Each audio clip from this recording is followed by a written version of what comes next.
આજે તારીખ 18/4/2024 એટલે કે ગુરુવારના દિવસે 5 વારના વિધાનસભાના વિજેતા એવા કોંગ્રેસી નેતા અમિત ચાવડા દ્વારા નામાંકન પત્ર પહેરતા પહેલાં લોટિયા ભાગોળ ભાતીજી મંદિરે ભાતીજી મહારાજના આશીર્વાદ લઈ તેમને માલા અર્પણ કર્યા બાદ એક વિશાળ પ્રવચન સભાનું આયોજન કરવામાં આવ્યું હતું।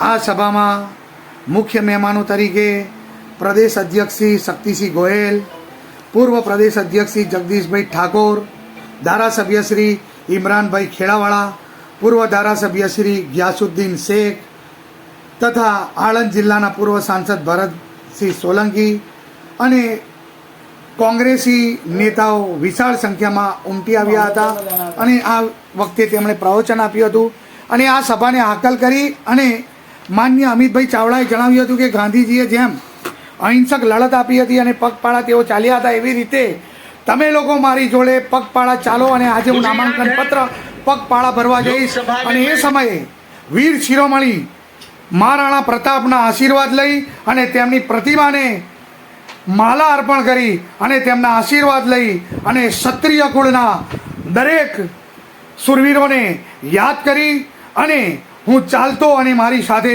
સમગ્ર ક્ષત્રિયો અને કોંગ્રેસી ઉમેદવારો અને નાના મોટા દરેક જ્ઞાતિના લોકો મારી સાથે સામેલ થાવ તેવી તેમણે હાકલ કરી અને જણાવ્યું કે જે લોકો બીમાર છે, જેઓ અશક્ત છે તેઓ ના આવે અને હું ચાલતો આખા આણંદનું ભ્રમણ કરી અને ત્યારબાદ નામાંકન પત્ર દાખલ કરીશ। અમારી ચેનલનું નામ છે હાડગુણનું અવાજ। કોર્પોરેટ કંપની ઉદ્યોગ ગૃહોના તમામ રૂપિયાના બંડલો છતાં એલસીબી, એસઓજી અને એસપીજીએ દારૂની તમામ રેલમછેલો કરી હોવા છતાં પાંચ વિધાનસભાની ચૂંટણીમાં 25 વર્ષ સુધી જેવી ચાવડાનો વાળ વાંકો નથી કરી શકે એના માટે સમગ્ર ગુજરાત કોંગ્રેસ વતી Amitbhai, we are proud of you. અમને તમારા માટે કોંગ્રેસના સિપાહી તરીકે ગૌરવ છે।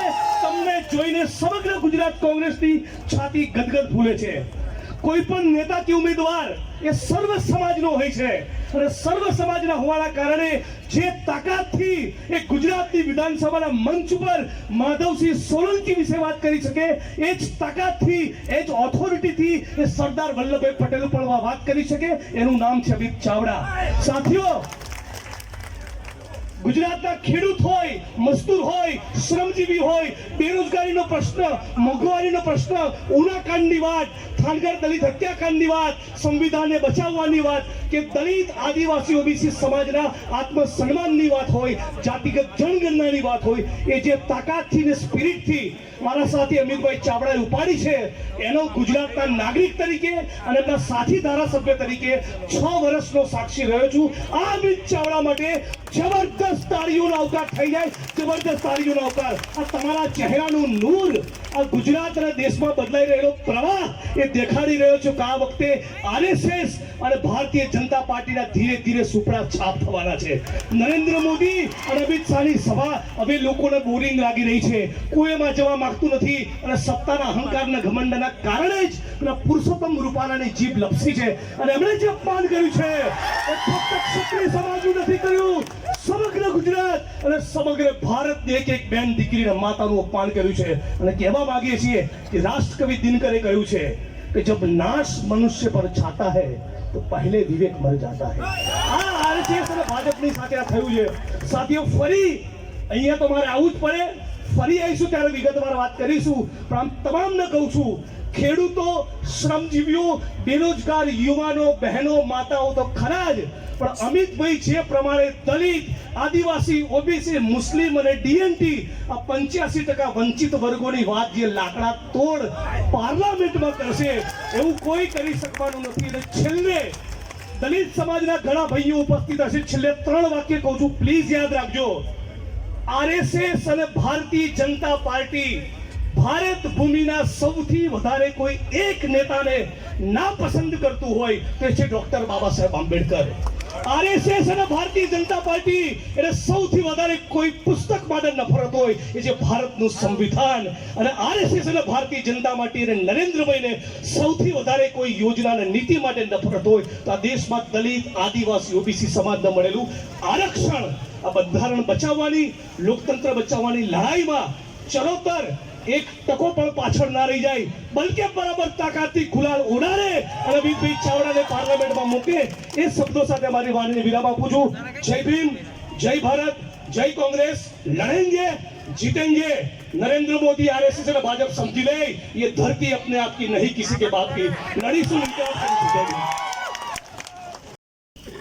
અમને ખૂબ મોટા મોટા ગુલાબના ફૂલોથી હારથી અહીં આવકારવામાં આવ્યા છે, પણ આ એક ગુલાબની એક પાંખડી આપ સૌને સમર્પિત કરીને આપનું સ્વાગત કરું. લોકશાહીમાં કોઈ શખ્સ મહાન નથી હોતો, કોઈ પક્ષ મહાન નથી હોતો. મહાન કોઈ હોય છે તો જનતા જનાર્દન અને લોકો મહાન હોય. ભારતીય જનતા પાર્ટીને સત્તા આપી લોકોએ એક અપેક્ષા સાથે, પરંતુ સત્તામાં આવ્યા પછી અહંકાર આવ્યો છે અને શું કહે છે, 24 માંથી 26 જીતશું, 5 લાખથી જીતશું. કે છે ને એ શું કહે, લોકો તમારા ખિસ્સામાં છે. આ જનતા જનાર્દન છે. રાજનેતાને ઊંચી ગાદી પર બેસાડે, પણ એ જ જો અહંકાર કરે તો એને ધૂળ ભેગો કરવાની તાકાત પણ જનતા જનાર્દનમાં હોય.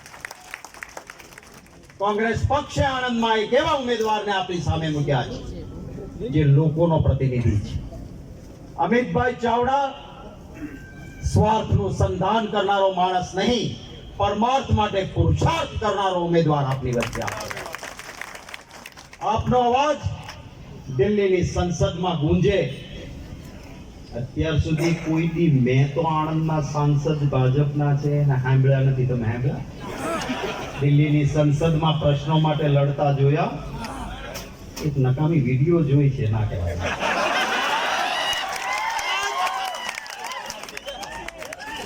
આ એક એવો નક્ષિક માણસ છે, આણંદમાં વ્યક્તિ કોલર ઊંચો રાખીને કહી શકે કે મેં જેને મત આપ્યો તો ને મારો સાંસદ એ અમિત ચાવડા છે.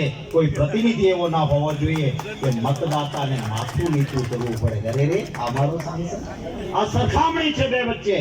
સૌને વિનંતી કરું છું, કોલર ઊંચો રાખીને કહી શકાય કે આ મારો સાંસદ છે. એવો સાંસદ અમિતભાઈ ચાવડા બનશે, એના માટે મતો આપજો. થોડોક દિલ દિમાગ ચલાવજો. જે સહકારી સંસ્થાઓમાં આ ભાઈ રાજેન્દ્રસિંહ પરમાર જેવા નિષ્ઠાવાન અને પ્રમાણિક પ્રતિનિધિત્વ કરતા હતા, એ સંસ્થાઓ પડાવી લઈને હવે મોટા મોટા વેપાર નોકરીઓમાં થાય છે. આ થાય છે એનો જવાબ દેવાનો દિવસ એટલે મતદાનનો દિવસ. પંજાબ પર મતદાન કરીને અમિતભાઈને વિજેતા બનાવજો.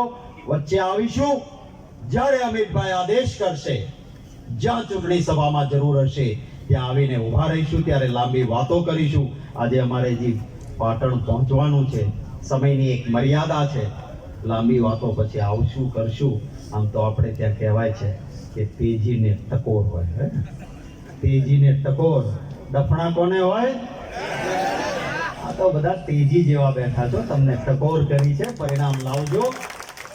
આપ સૌનો ખૂબ આભાર. મુકુલ વાસનિકજી આપણા પ્રભારી senior most general secretary AICC ના પણ ખાસ અમિતભાઈ ચાવડાના આ પ્રસંગે ઉપસ્થિત રહીને શુભકામના અખિલ ભારતીય કોંગ્રેસ કમિટી વતી સોનિયા ગાંધીજી, રાહુલ ગાંધીજી, ખડગે સાહેબ વતી આપવા આવ્યા છે.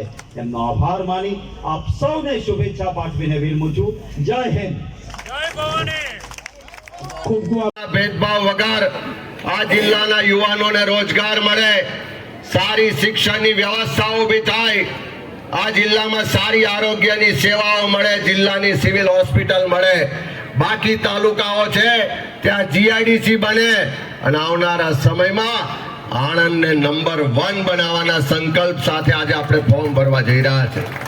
ત્યારે આપ સૌને છેલ્લે એક જ વિનંતી કરવી છે કે આ લડાઈ અમિત ચાવડા એકલાની લડાઈ નથી. આ લડાઈ આણંદ જિલ્લાના તમામ સામાન્ય ગરીબ મધ્યમ વર્ગના લોકોના હક અધિકારની લડાઈ છે. ઓફિસ સુધી ફોર્મ ભરવા જઈશું. આજે જ એકતાના તાકાતના દર્શન બતાવવાના છે. કોઈને ગરમી લાગતી હોય, કોઈને ચાલવામાં તકલીફ થતી હોય તો કદાચ આ લડાઈમાં બેઠા બેઠા આશીર્વાદ આપજો. પણ મારી સાથે કોઈ યોદ્ધા તરીકે લડવા માંગતા હોય એવા તમામ લોકો આજે ચાલતા આપણે જઈશું, આખા આણંદના બજારમાં જય ઘોષ કરતા જઈશું. અને આ છે ભવ્ય ભવિષ્ય બનાવવાની જવાબદારી આપણા સૌના શિરે છે. ત્યારે ફરી આપ સૌ સમગ્ર ગુજરાતમાંથી અહીંયા પધાર્યા છો, આપ સૌનો ખૂબ ખૂબ આભાર માનું છું. અને આ લડાઈ આવનારી 7 તારીખે મતદાનથી અટકી જવાની નથી. આ મતદાન ને પરિણામ તો પહેલો પડાવ છે, પણ જ્યાં સુધી સામાજિક ન્યાય નહીં મળે, જ્યાં સુધી સ્વાભિમાન પાછું નહીં આવે, ત્યાં સુધી આ લડાઈ લડવાની છે. અને બધા જ સાથે ભેગા થઈને લડીશું. એ વાત સાથે અહીંયાથી આપણે ચાલવાની શરૂઆત કરીએ છીએ. જે ઢીલો પોચો હોય ના ચાલજો, બાકી લડવા વાળો હોય મારી સાથે ચાલજો. એ જ વાત સાથે કેટલા જણ ચાલવાના છે? હાથ ઊંચો કરો. આપ સૌનો ખૂબ ખૂબ આભાર.